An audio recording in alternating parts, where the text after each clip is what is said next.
present perfect continuous tense. In today's class we'll be talking about present perfect continuous.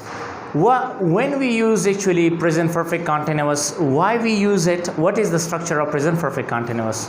आज का जो हमारा class है वो है प्रेजेंट परफेक्ट कॉन्टिन्यूअस के बारे में, ठीक है। ये सिर्फ और सिर्फ दो जगह हम इस्तेमाल करते हैं। We use it in two places, हम इसको दो जगहों पर इस्तेमाल करते हैं, प्रेजेंट परफेक्ट कॉन्टिन्यूअस टेंस को, ठीक है।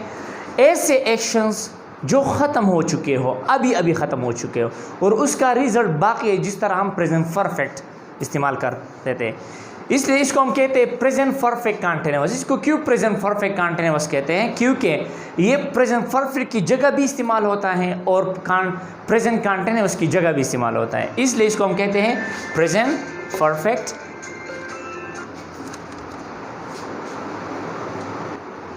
इसको प्रेजेंट परफेक्ट कॉन्टिन्यूअस टेंस इसलिए कहते हैं क्योंकि ये प्रेजेंट परफेक्ट की जगह में भी इस्तेमाल करते हैं जगह पर, और साथ में प्रेजेंट कॉन्टिन्यूअस की जगह पर भी इस्तेमाल करते हैं, ठीक है। इसलिए इसको कहते हैं प्रेजेंट परफेक्ट कॉन्टिन्यूअस। ये वाहिद टेंस है जिसमें दो टेंस इंसर्ट होते हैं, एक होता है प्रेजेंट परफेक्ट, दूसरा होता है प्रेजेंट कॉन्टिन्यूअस। इसलिए इसको हम दो जगहों के लिए इस्तेमाल करते। जिस तरह प्रेजेंट परफेक्ट टेंस हम रीसेंट एक्शन के लिए इस्तेमाल करते थे जो ख़त्म हो चुके हों और इसका असरात मौजूदा वक्त पर मतलब पाए जाते हैं, ठीक है। इसका जो असरात है वो मौजूदा वक्त में पाए जाते हैं। So for actions which finished recently, ठीक है। मसलन आई एम टायर्ड, मैं बहुत ज़्यादा थका हुआ हूँ। क्यों थका हो? फॉर एग्जाम्पल आप क्यों थके हुए हैं? So that is because I have been running. We use I have been running. So what is the structure here? इसका स्ट्रक्चर क्या है? सब्जेक्ट लगाएं, फिर has, have, फिर been, fourth power for plus rest of the sentence,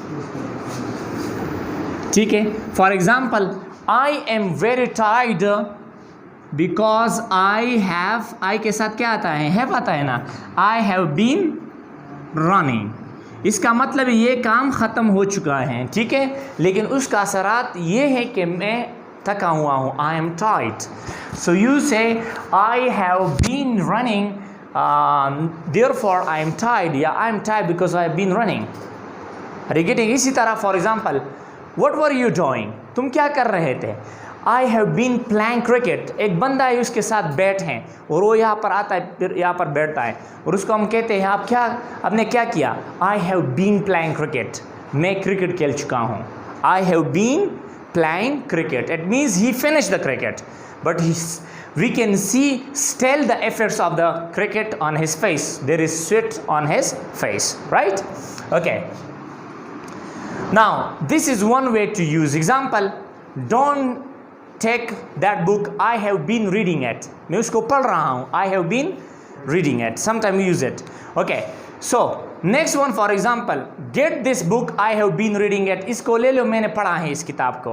example yes, I am very lazy nowadays because I have been watching movies, which means I have watched a lot of movies, ठीक है। तो एक present perfect की जगह इस्तेमाल करते हैं, ठीक है। Now second action, for action started, sorry there is one started, okay. For action started in the past on specific time, ऐसे काम जो गुजरे हुए ज़माने में पास में शुरू हुए हैं और अभी भी जा रहे हैं, और किसी ख़ास टाइम से शुरू हुए थे, अभी भी जा रहे हैं और शायद फ्यूचर में भी जा रहे होंगे, सही है। इसी तरह मसलन कॉन्टिन्यूअस, जिस तरह हम कॉन्टिन्यूअस को इस्तेमाल करते हैं, I am going to school, मैं स्कूल जा रहा हूँ, ये काम जारी है। इसी तरह अगर हम ये टेंस इस्तेमाल करते हैं, इसमें काम पिछले ज़माने में शुरू हुआ था किसी ख़ास वक्त पर और अभी भी जारी हैं, okay. So now look at here please.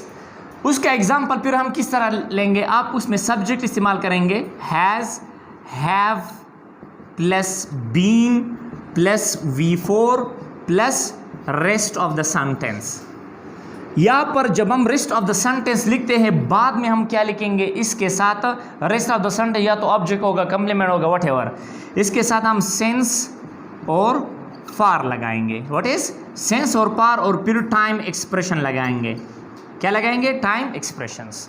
यानी प्रेजेंट कंटिन्यूअस में और प्रेजेंट परफेक्ट कंटिन्यूअस में फ़र्क सिर्फ इतना है कि इसमें हम ड्यूरेशन ऑफ टाइम की इस काम ने कितना वक्त लिया है और ये किस वक्त से शुरू हुआ है, ठीक है। इसलिए इसको ये भी प्रेजेंट कंटिन्यूअस। मसलन अगर मैं कहता हूँ बारिश हो रही है तो आप कहेंगे इट इज़ रेनिंग। अगर आप कहते हैं सुबह से बारिश हो रही है, जब आप टाइम मेंशन करते हैं फिर हम प्रेजेंट परफेक्ट कंटिन्यूअस टेंस इस्तेमाल करते हैं। इस प्रेजेंट कंटिन्यूअस टेंस में और प्रेजेंट परफेक्ट कंटिन्यूअस टेंस में फ़र्क सिर्फ ये है कि इसमें हम स्टार्टिंग टाइम भी मेंशन करते हैं या अक्सर ड्यूरेशन मेंशन करते हैं कि कितना टाइम इसने लिया है। नाउ लुक एट हियर, जब हम किस मुद्दत से कोई काम शुरू हुआ है, किस टाइम से शुरू हुआ है, the starting point of the action we use since. मसलन मैं 2010 से टीचिंग कर रहा हूं तो आप कहेंगे आई हैव बीन टीचिंग। तो 2010 से टीचिंग शुरू हुआ है ना, तो आप कहेंगे since 2010। I have been teaching since 2010। इसका मतलब ये काम अभी भी जारी है और शायद फ्यूचर में भी जारी होगा, ठीक है। जब हम ड्यूरेशन ऑफ द एक्शन की बात करते हैं, ड्यूरेशन का मतलब कितने मुद्दत तक। मसलन इसके दरमियान यानी 2010 और आज 2020 के दरमियान में कितना फ़र्क है, 9 ईयर्स ना। तो आप कहेंगे I have been teaching English for 9 years. यहाँ पर मैं लिखता हूँ के लिए आसानी के लिए, सेंस का मतलब है स्पेसिफिक टाइम। मसलन days of the weeks, Monday, days of the weeks, Monday, Tuesday,